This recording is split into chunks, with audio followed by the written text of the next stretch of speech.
Hello everyone, welcome to Globe Psychology.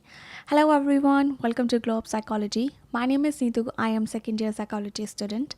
My aim via this channel is to make psychological hacks, facts and theories accessible for everyone for everyday use. Just a brief disclaimer, this channel is only about basic theories and hacks that you can apply. If you're struggling with emotional distress, major life crisis, changes, or specific mental health conditions like anxiety, depression, or trauma, unhealthy patterns, or significant functional difficulty, please seek professional help. This channel does not provide clinical treatment or support. Thank you for watching. Last time we talked about problem solving stages, and before that we talked about what is problem solving. And in today's video we are going to cover a few blockers to problem solving. There are so many blockers, so we might need 2 to 3 videos, but we'll try to cover if possible in 2 videos. Every day everyone is facing challenges.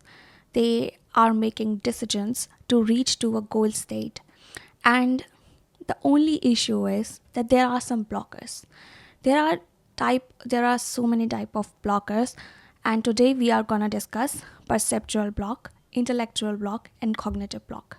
These are the blockers that we might not be even aware of, but once we get aware of it, we might be able to solve problems in better way. First one is the perceptual block. This is a block where we cannot actually see what is not visible to us. This happens when our perception is very limited. The problem that is visible to us, we only see that, but not what's behind it, and what, if not solved or solved incorrectly, might lead to other kind of problems. Perception is built based on your own experiences, your own reality. So everyone has different kind of perception. The first perceptual block is seeing what you want to see. So in this blocker, what we do is we ignore the information that is front of us telling us what is the actual problem, and we see what we only want to see. So for example, when it comes to choosing the right diet for us, we only see how much pricey the healthy things are, and how much discounted and affordable the unhealthy things are. Snacks are obviously comes in very small packets, and you can purchase them for very discounted prices as well. But when it comes to eating fruits, vegetables, healthy meals, it comes at a cost. And what we want to see here is that the cost. But what we are not seeing here is the benefits of eating healthy food. So this is the kind of perceptual block where we are only seeing what we want to see and ignoring what is not visible. Second block is stereotyping. This is also a perceptual block, and this is also related to the first one that we discussed. This is where we ignore the information or don't even try to find the information about the certain group that you have been stereotyping about, and we don't want to see what are the good qualities of that group. We only want to hear and see the bad qualities of that group that leads to stereotyping, that leads to in and out groups. We'll discuss about in and out groups in another videos.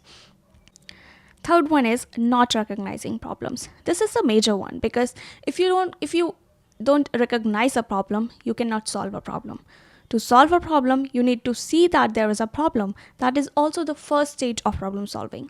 And if we have not reached here, we cannot solve the problem no matter what. So this also happens very often in our daily life. So for example, this is what we do when it comes to our health.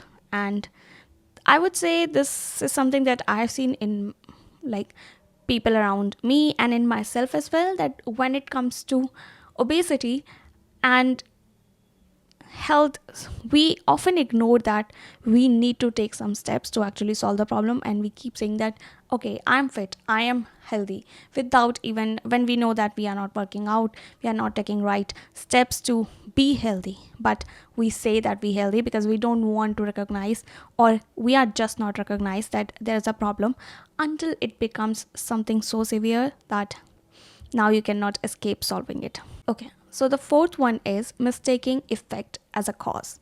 This is where we see a symptom and that we say that this symptom is the cause. We need to solve the symptom and we'll get rid of the problem. But that is the major confusion that happens if you have not done a proper research about your problem, which is also the first stage of problem solving. Okay. So when you have a headache because of the improper sleep, what we do is take a medicine for the headache, but we don't particularly correct our sleeping routine. So here we are treating the symptom as a cause and just solving it instead of solving the cause, which will help us in long term. So this is very common. We need to be very aware of it. So these are the perceptual blocks that we need to be aware of, and we need to consider these when we are trying to solve a problem. An intellectual block, we don't use the different kind of thinking skills. Sometimes it is because we don't know what are the different kind of thinking skills, and sometimes we are just not flexible enough when it comes to switching between different thinking skills. Then the next thing is that we are sometimes even not creative when it comes to thinking. We cannot think of the creative solution when we are presented with one problem.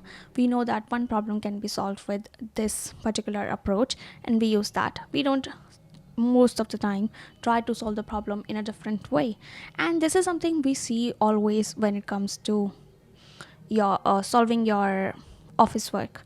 So when someone says that this is a task and this is how you solve it, you don't there are times that people don't try to solve that particular problem with a different approach, which might actually save your time and effort. So when it comes to problem solving, we should be creative with it. There are times when we actually need new kind of skills, new knowledge to solve certain type of problem which is actually new to us. So this is the time when you should not ignore acquiring that skill. For example, let's say you have to solve a financial issue. What would you need? You would need financial skills, right? If you have to solve let's say an academic problem or a math equation, what do you need? You need the skill of solving math. Is what this means. To solve a particular type of problem, you will need a certain type of skill. Do not ignore that you need that skill, and you will be able to solve this problem way much faster and way much with less effort. When we There are times when we actually ignore the language when it comes to problem solving. What I mean by that is there are times when there are certain jargons that are used when a problem is presented to you. There are times when breaking down the problem needs understanding the problem clearly, which means the language in which it is presented to you should be understandable to you. Okay, now we'll talk about the cognitive blocks. There are majorly two type of cognitive block. The first one is premature judgment, which is basically you come to the conclusion very fast without actually considering the whole picture. What are the steps that you need to take and how would you be able to solve it? You see the problem and you jump to a conclusion. That is what we call a premature judgment. You have not considered all the option. You are maybe at the stage 2 or 3 of problem solving, and you, without proper evaluation of all the solution, you jump to a conclusion that this solution will be the right one and you just use it. And sometimes it might give result, sometimes it won't. The better approach is to evaluate every solution and then finally choosing the right solution for the problem. One is information overload. This is where when we are at the stage 1, when we are collecting the information, we go on and dwell into the research part. This has happened to me as well. When it comes to selecting a topic, I have to select the topic, do a research. But if I spend too much time in researching, I won't be able to have enough time to record the video, edit it. So this is one of the problem that even I face when it comes to researching, and this is one of the blocker. When you have too much of information, you don't know what to do with it and you don't know how to relate with it. the lesser the information. And by less, I don't mean that ignoring the knowledge that you need to solve the problem, but also not spending too much time to deep dive in every single aspect of it, because you need just enough information to make a decision or solve a problem. You don't need to know everything to solve a problem, but you need to have the right information and enough information. If you overload yourself with the information, then it would also be a cognitive block, because now your brain cannot actually function properly, because it has so many things, so much to process. So in gather the information, but set a time limit, that during this time I will do the research and then I take the decision. Because if you keep on doing the research, you won't be able to make a decision. Okay, in the next video we are going to talk about emotional block, environmental block, expressive block, and cultural block. I hope this video was helpful to you and you learned something new. Like it and subscribe it. I'll see you in the next video. Bye bye.